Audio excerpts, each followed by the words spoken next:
BJP কর্মী স্ত্রী পদ্মা মণ্ডল তিনি এই মুহূর্তে আমাদের সঙ্গে ফোন লাইনে রয়েছেন। পদ্মা দেবী, আপনাকে এই মুহূর্তে আমাদের সঙ্গে সরাসরি রয়েছেন। পদ্মা দেবী, আপনাকে রিপাবলিক বাংলায় স্বাগত।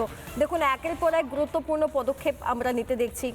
প্রধানমন্ত্রী নিজে এসে বহু বিজেপি কর্মীর পরিবারের সঙ্গে সাক্ষাৎ করেছেন এবং এবার যে পদক্ষেপ, ওই জেলে বসে মোবাইলে কাজকর্ম সারা, যে কাজ শাহজাহান আগেও করেছে সেটা বন্ধ হলো। এবার কি কিছুটা আশা জাগছে? সত্যি কি এবার সত্যের প্রতিষ্ঠা হবে, বিচার পাবেন?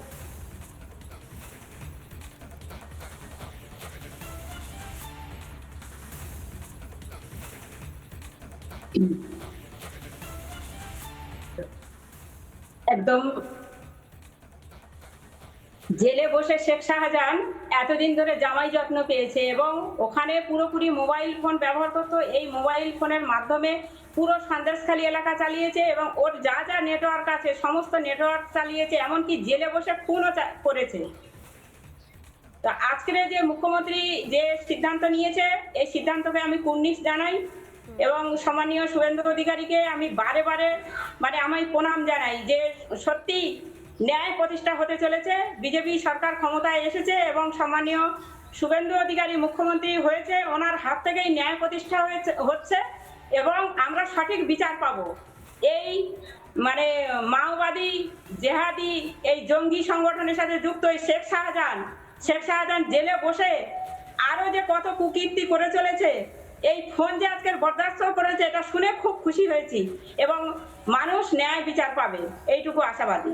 আমি আরো একবার আজকে আপনাকে জিজ্ঞাসা করতে চাই, আজকের দিনে দাঁড়িয়ে যে শেখ শাহজাহান জেলে, তারপরেও মোবাইল থেকে এমন কোনো কারসাজি যেটা আপনাদেরকে বারবার বিপদে ফেলেছে বা আপনাদেরকে হুমকি দেওয়া হয়েছে, আপনাদের থাকাটাই কঠিন হয়ে গিয়েছে নিজেদের বাড়িতে, এরকম কোনো ঘটনা ঘটেছে? হ্যাঁ, ওখানে শেখ শাহজাহান জেলে বসে মোবাইলে হুমকি দিয়েছে।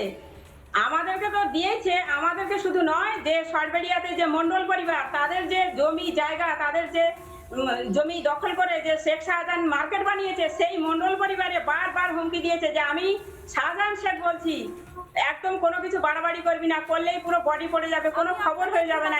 দিদি, আমি আপনাকে একটু বাধা দিচ্ছি, মানে এই কথোপকথনটা জেলে বসে হচ্ছে যে আমি শাহজাহান শেখ বলছি, বাড়াবাড়ি করবে না, বাড়াবাড়ি করবি না, বাড়াবাড়ি করলে একদম পুরো পৃথিবী থেকে সরিয়ে দেওয়া হবে, ডেড বডি লোপাট হয়ে যাবে। একদম জেলে বসে জানিয়েছে, আপনাদের চ্যানেলেও এর আগে দেখানো হয়েছে যে কিভাবে শেখ শাহজাহান মোবাইলে তাদেরকে বার্তা দিচ্ছে, কিভাবে হুমকি দিচ্ছে, কিভাবে তাদেরকে বারবার আতঙ্কিত করেছে, তার কল রেকর্ডও শোনানো হয়েছে এবং তারাও পুলিশের দ্বারস্থ হয়েছিল। কিন্তু আমাদের অপদার্থ পুলিশ মন্ত্রী কোনো স্টেপও নেয়নি, কোনো কিছু নেয়নি, বরং শেখ শাহজাহানকে জামাই যত্ন করে খাওয়াচ্ছে আর মোবাইল ফোন, একাধিক মোবাইল ফোন ব্যবহার করছে এবং পুরো এলাকাতে যা কুকীর্তি সব শেখ শাহজাহানের মাধ্যমে হচ্ছে এবং তার যারা সাকরেতরা বাইরে আছে তাদেরকে নির্দেশ দিচ্ছে, সেই অনুযায়ী কাজ হচ্ছে।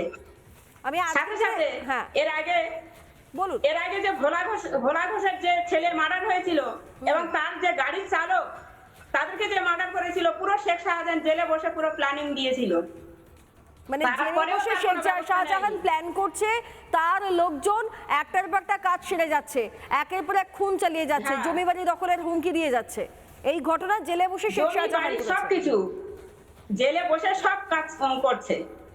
আজকের আমাদের মাননীয় মুখ্যমন্ত্রী যে পদক্ষেপ নিয়েছে, এই পদক্ষেপকে আমি কুর্নিশ জানাই এবং ন্যায় প্রতিষ্ঠা হবে, সঠিক সিদ্ধান্তে এসেছে। আপনার কি মনে হচ্ছে যে আজ বিজেপি সরকার গঠন হয়েছে প্রথমবার বাংলায়, মুখ্যমন্ত্রী একের পর এক গুরুত্বপূর্ণ পদক্ষেপ, এরপর কি মনে হচ্ছে আপনারা বিচার পাবেন? এই যে এতটা, অবশ্যই বিচার পাবো। মুখ্যমন্ত্রী পদে সম্মানীয় শুভেন্দু অধিকারী আসার পরে পরপর যা পদক্ষেপ নিয়েছে, প্রত্যেকটা পদক্ষেপই খুবই সুন্দর এবং ন্যায় প্রতিষ্ঠা হবে। আমরা প্রত্যেকেই আশাবাদী এবং আমরা সঠিক বিচার পাবো, এটাও আমরা আশাবাদী। আমি আরো একটা প্রশ্ন করব আপনাকে, সেটা হচ্ছে যে সন্দেশখালী কি এখন ভালো আছে আগের থেকে? হ্যাঁ, আগের তুলনায় ভালো আছে, আগে যা চলছিল সেই তুলনায় এখন ভালো আছে। নানা ধরনের কন্টেন্ট দেখার জন্য লাইক করুন, শেয়ার করুন আমাদের ফেসবুক পেজ, সাবস্ক্রাইব করুন আমাদের ইউটিউব চ্যানেল, পাশাপাশি অন্যান্য ব্রেকিং নিউজের জন্য অবশ্যই চোখ রাখুন রিপাবলিক বাংলায়।